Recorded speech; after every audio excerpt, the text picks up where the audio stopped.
Chicken खाइबा मना नहले विपदरे पड़िबो जीवन। मारी चलिछि भयंकर बर्ड फ्लू रोगर भयावहता। रुहंतु सतर्क।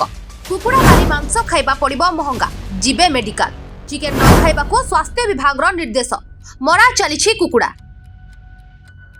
हाँ दर्शक बंधु, एबे कुकुड़ा मारी तार मांस खाइबा आपणक जीवन को विपदरे पकाई पारे। चिकेन खाइले एबे मारी बसिबो भयंकर रोग। मजा करू करू बाहरी पड़िबो सजा, कारण एबे मारी चलिछि भयंकर बर्ड फ्लू रोग।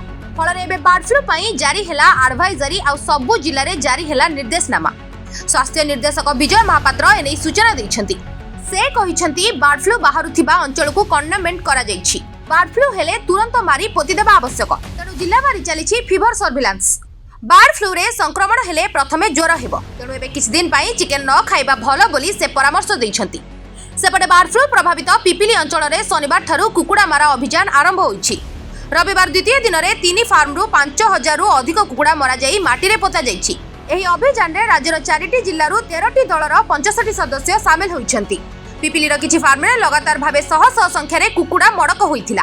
एक कुकुड़ा फार्म रु 17 तारिख रे नमूना संग्रह करी परीक्षा पई भेलोर स्थित परीक्षागार को पठाइथिले। रिपोर्ट रे बर्ड फ्लू पॉजिटिव आसीबा परे संक्रमित अंचल रे 1 किलोमीटर परिसीमा मध्य रे कुकुड़ा मारा अभियान आरंभ होइछि।